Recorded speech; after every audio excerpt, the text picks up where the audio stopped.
As with other sudden illnesses, looking, feeling, and displaying abnormal behaviors are common signs of a stroke. Specifically, face drooping, weakness or numbness to the face, arms, or legs, specifically one side of the body, difficulty with speech, loss of vision, dizziness, or confusion. As always, I will make sure that I am wearing personal protective clothing and look for medical supplies. To protect the safety of this gentleman and I will be evaluating the scene for any dangerous or hazardous materials. He is conscious at this point, so I will prepare for action. However, in order to proceed, I will have to ask my patient for consent.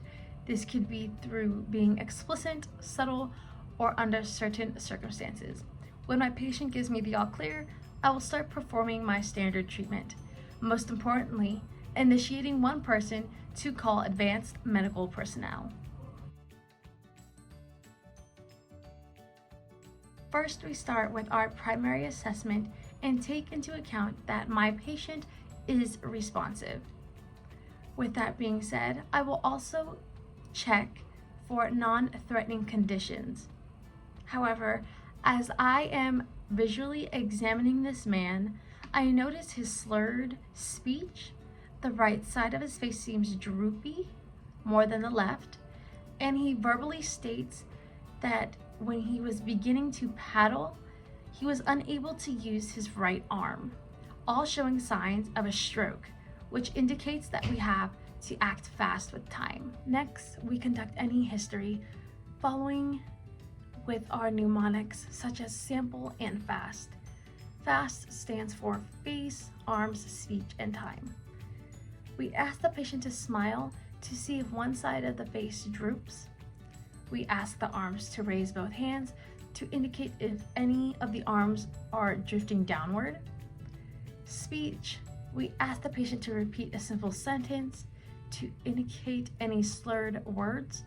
And for time, we try to determine the time of onset of these symptoms. If my patient is unable to speak, I will use nonverbal forms of communication, such as hand squeezing or blinking, to communicate in ways that require a yes or no response. After these history recordings, I will stay with my patient and monitor their condition.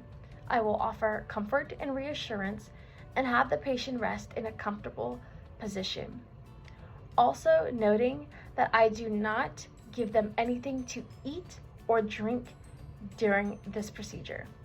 It is critical to interview the patient, family members, and bystanders to determine the time of onset of symptoms or the time the patient was last known to be well.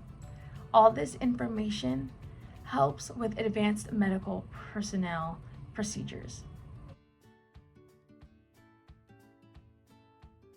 If my patient was unresponsive, I would have to ensure that their airway is open and care for any life-threatening conditions.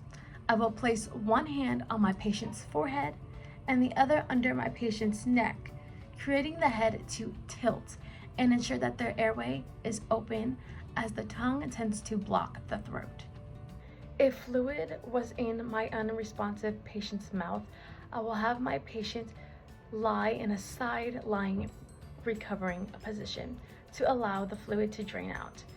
If I do need to remove some of the excess fluid, I will use my finger or suctioning equipment.